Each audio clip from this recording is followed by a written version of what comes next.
there are some moments when your whole life hangs in the thickness of a wall, or in my case, on the thickness of a sheriff's office door. I stood pressed against the cool wood, Colt's chest solid against my back, his hands braced on either side of my shoulders so I wouldn't bump anything that rattled. His body was a shield between me and the crack of light where the door didn't quite meet the frame. On the other side, Silas Hart's boots creaked across Cade's floor. "I appreciate you seeing me so quickly," Hart said. His voice was smooth, almost lazy. "It's been a difficult morning." Cade's reply sounded steady. "I imagine it has," he said. "Funerals without bodies are always tricky."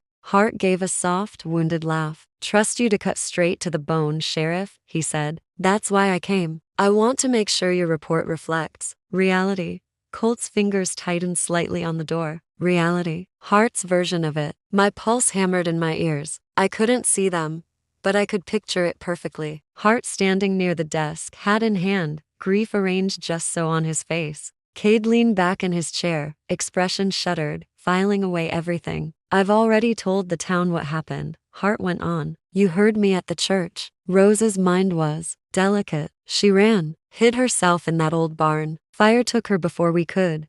The words made my stomach turn. Delicate, ran, fire took her. Not one of those things felt like me. "Funny thing," Cade said mildly. "You keep saying she was delicate. Most men who marry a woman don't talk about her like she's glass." Hart let out a breath through his nose. "I loved my wife," he said, "even in her frailty, especially in it. I tried to protect her from herself. The commitment petition was only ever about getting her help." My fingers dug into my skirt. "So he was going to bring that up. You filed it without talking to me," Cade said. "That's not how I like things done in my town. The circuit judge travels," Hart replied smoothly. "I didn't want to be caught unprepared if she ran again. I thought you'd understand a man trying to guard his own family." Guard. That word tasted wrong in his mouth. Cade didn't rise to it. "Why are you really here, Hart?" he asked. "I want you to close the search," Hart said. "Officially. No more talk of trails or sightings. No more mercy chase down the valley roads. Just closure." "And you want that closure to say what exactly?" Cade asked. "That my wife perished in the Whitaker barn fire," Hart said, his tone soft and certain. "Likely overcome by smoke before she knew what was happening. That I grieve her. That there is no more need to stir up rumors or risk more accidents at that old place. Overcome by smoke." He was right about one thing. I'd choked that night. Just not on fire. "Seems fast," Cade said. "You don't want me to at least wait for the coals to cool?" "The barn was nothing but tinder," Hart replied. "You saw it. There won't be anything left that tells us more than what we know already. Rose was hiding there. Now she's gone. The valley needs a line drawn under this. A line drawn, like on his maps, on his fences, on people." Cade let the silence stretch for a moment. I pictured him weighing every word, every path. "You'll get your closure report," he said finally. "But the words in it are mine, not yours." Hart chuckled. "I wouldn't dream of putting ink in your pen, Sheriff," he said. "I only ask that you think of the good of this valley. People are afraid, spooked. They talk about disappearances, curses, and bad luck land. It undermines confidence. Confidence. Profits, he meant. Investments. His image. I've seen what gossip can do," Hart went on. "It can ruin a man's livelihood, scar whole families." Colt's breath warmed the back of my neck as he let out the tiniest, disbelieving sound. Cade's voice stayed smooth. "I'll keep that in mind," he said. "While I'm writing."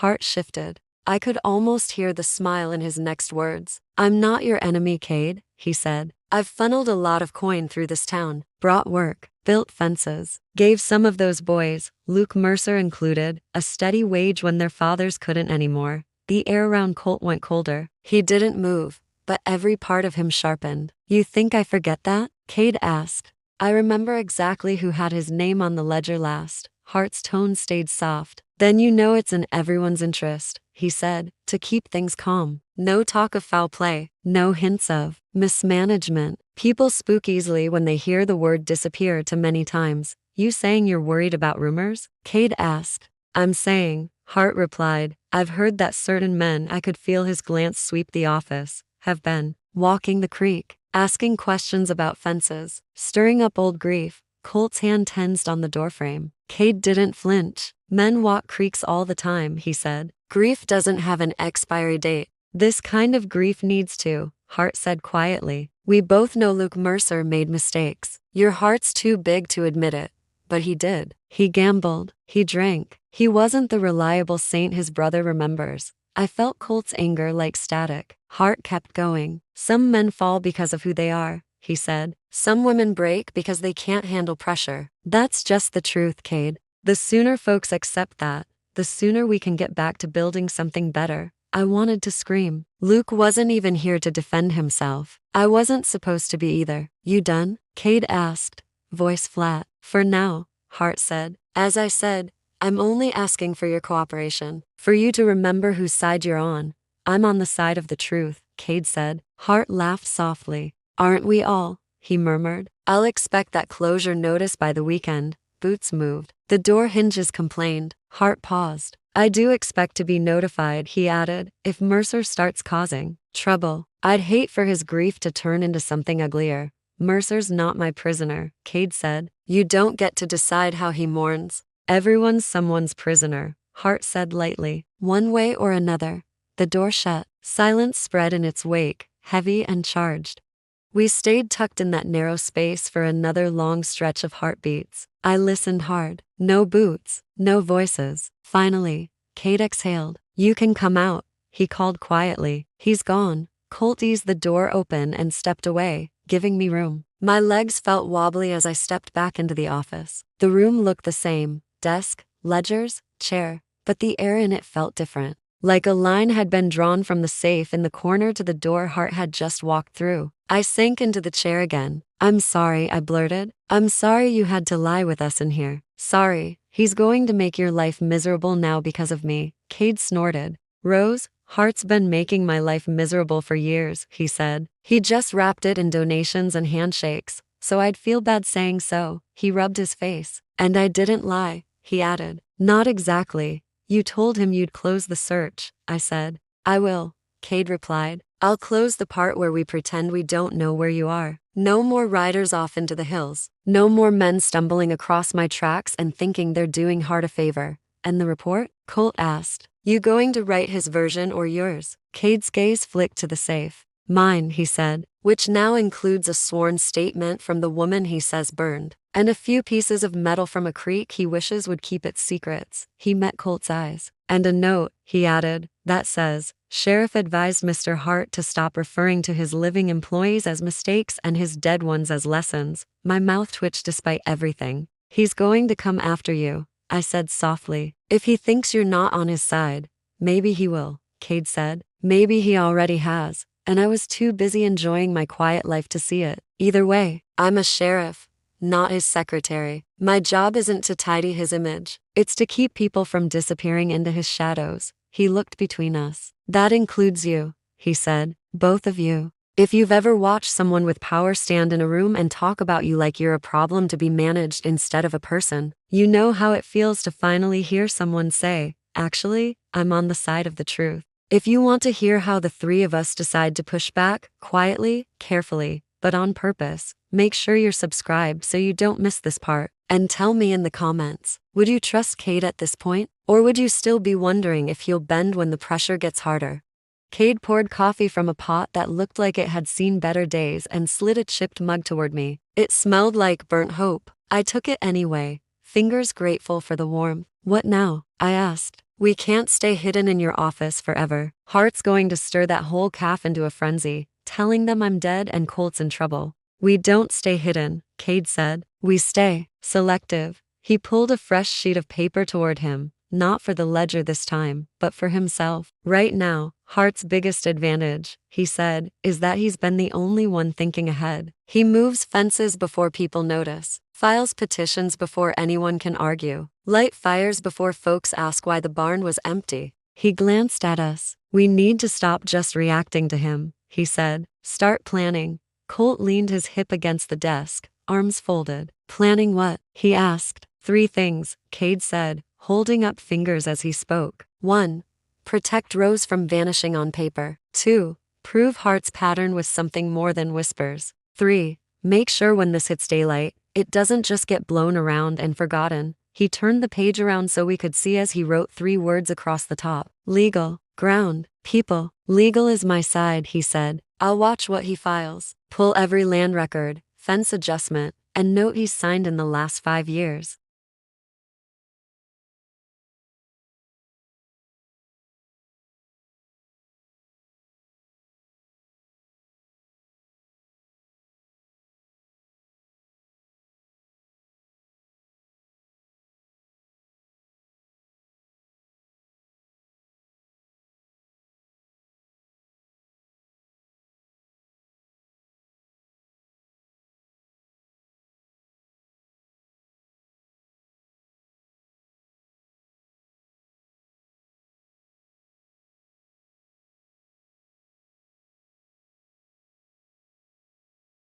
They picture you the way he described you this morning, fragile, confused, gone. If this ever goes public, you can't be a stranger to them. He leaned forward. I'm not saying go throw open the calf doors and start yelling, he said. But there are people in this town who already doubt him. Marla, the woman in the calf who mentioned the Hansons and the Mercers. Maybe the pastor. You know who's got ears and who's got a spine. Marla's face flashed in my mind, her voice saying, I don't think she's crazy. I think she finally saw a way out.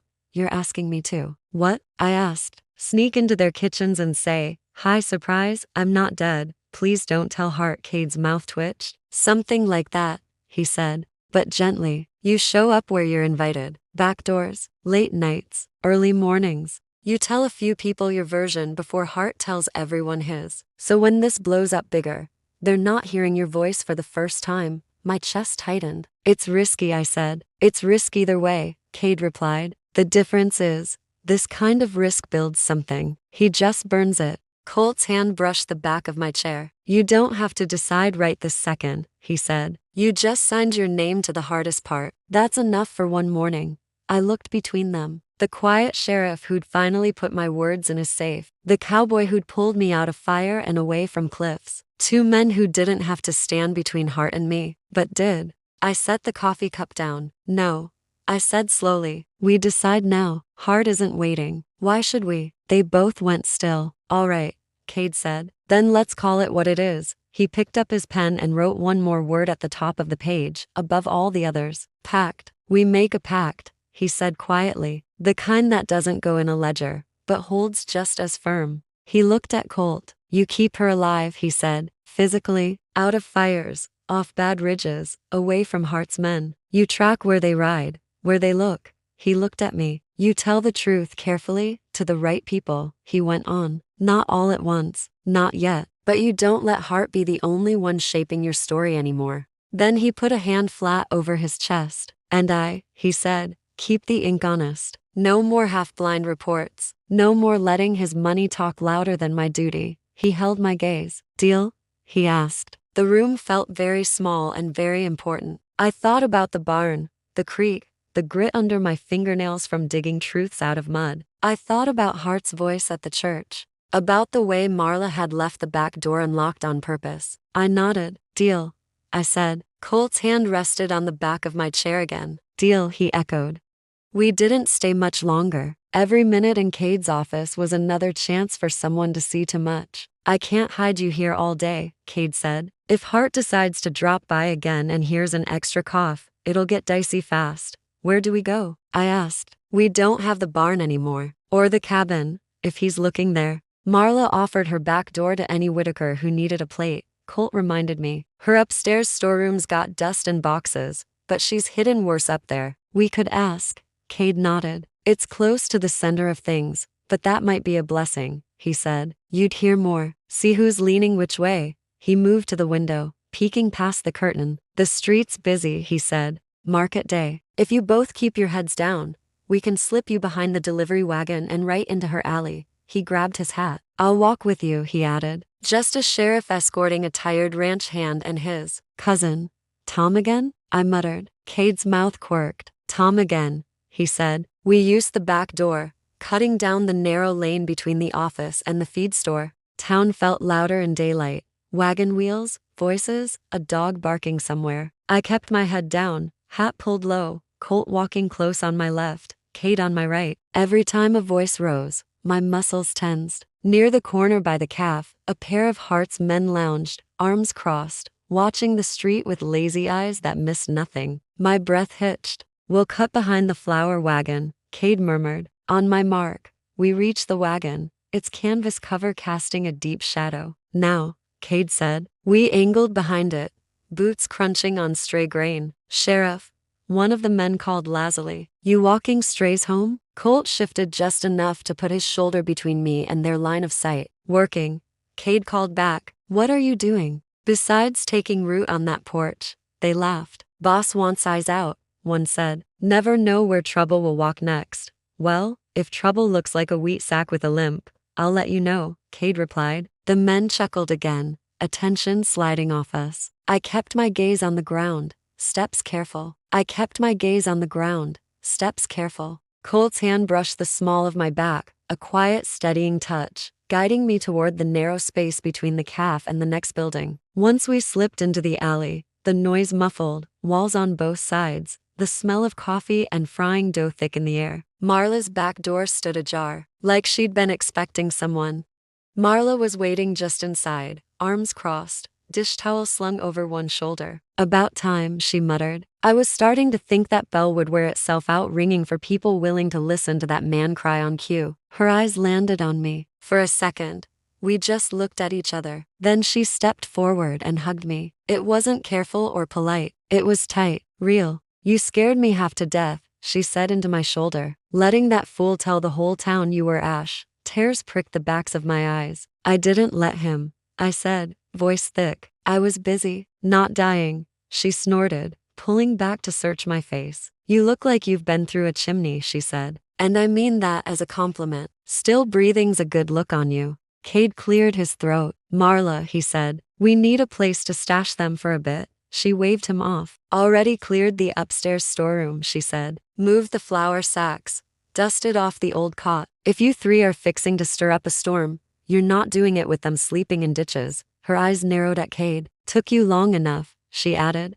Standing there all these years, watching Hart smile pretty while the ground shifted under your boots. Consider me officially late to my own job, Cade said dryly. I'm trying to catch up, she huffed. Well, you finally brought me the right kind of mess, she said. Get them up there. And don't worry about the noise out front. People talk more when they think no one important's listening. We climbed the narrow back stairs, Colt going first with the supplies, me behind him, Cade bringing up the rear. The storeroom was small but warm, slanted ceiling, one dusty window that looked out over the back alley, and if you leaned just right, the side of the main street. Boxes lined one wall. A cot sat under the window, thin but still softer than a barn floor. A small table held an old oil lamp. This'll do, Colt said quietly. It's perfect, I said. Perfect because it wasn't on fire. Because the walls didn't know Hart's footsteps. Because it was high enough to see, low enough to stay hidden.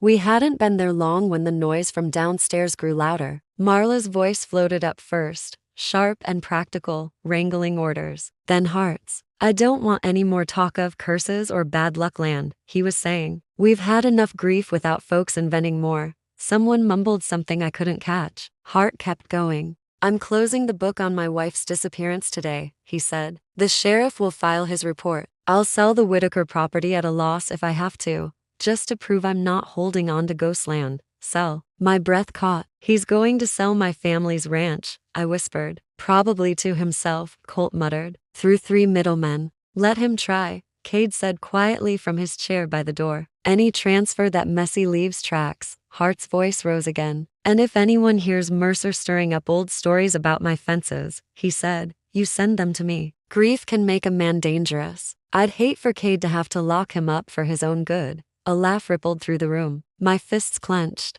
He wants to paint Colt as unhinged, I said. So if you stand with him, you look crazy too. Cade's jaw tightened. Let him try, he said again. The more he talks like that, the easier it'll be to show a judge he uses concern as a leash.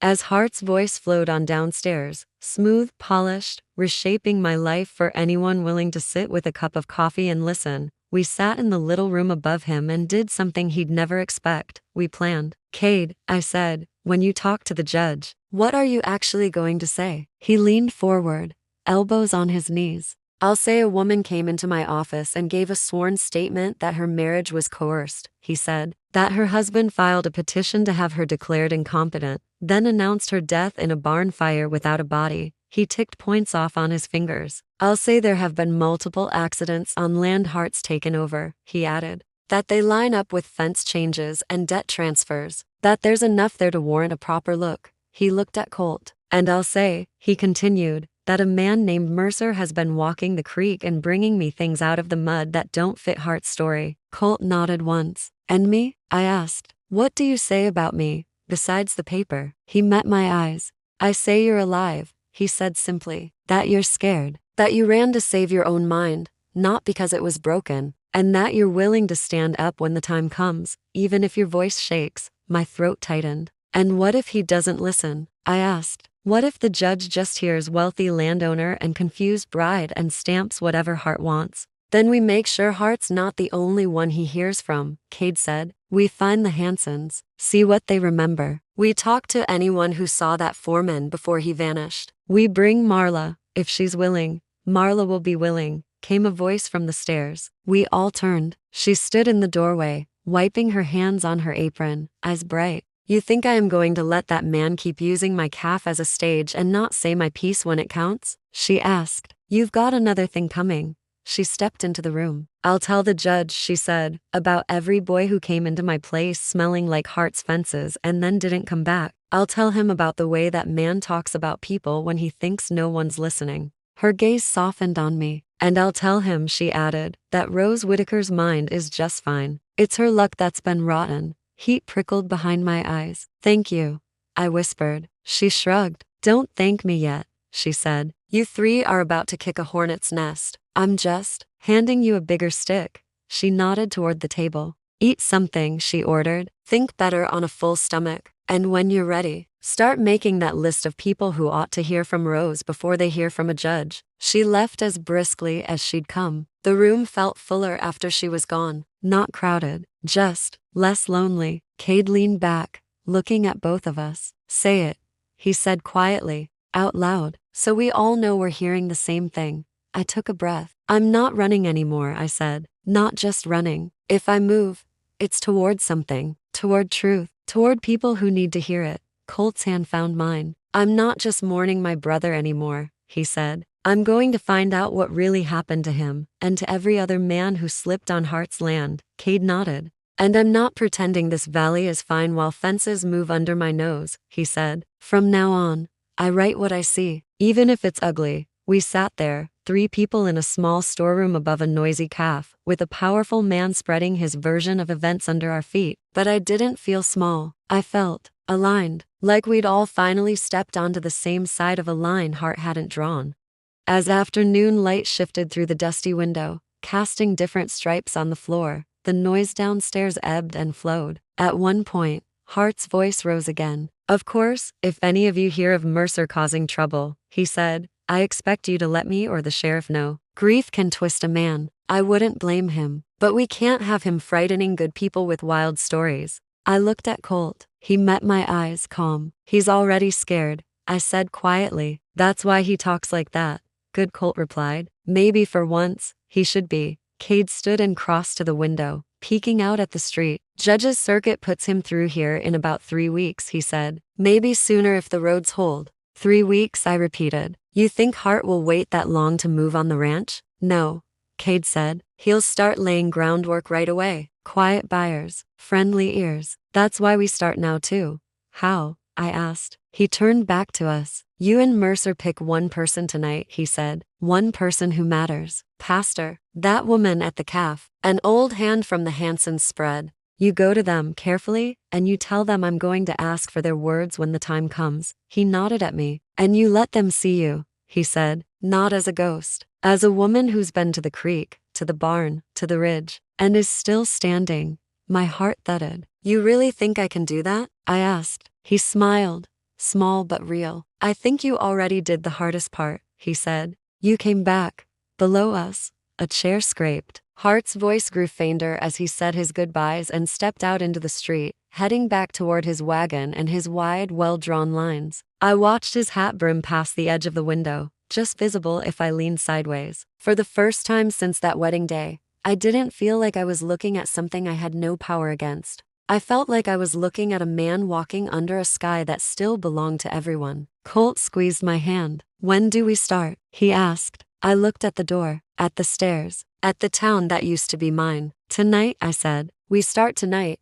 When I tore my dress and rode into the canyon, all I knew how to do was run. Today I signed my name under a sworn statement calling my own wedding a lie. Listened to my husband try to bury me with pretty words, and sat in a small room above a calf with a sheriff and a cowboy who both said, out loud, they were done letting him draw all the lines. "We made a pact. He keeps burning barns. We keep bringing back what the fire can't touch." If you want to hear what happens when we pick that first person to tell my truth to, and how Hart reacts when whispers stop obeying him, make sure you subscribe so you don't miss the next episode of this slow-burning cowboy protector season. And tell me in the comments, if you were in my boots, who would you go to first? The pastor, the calf owner, or someone from a family that's already lost a son to Hart's land?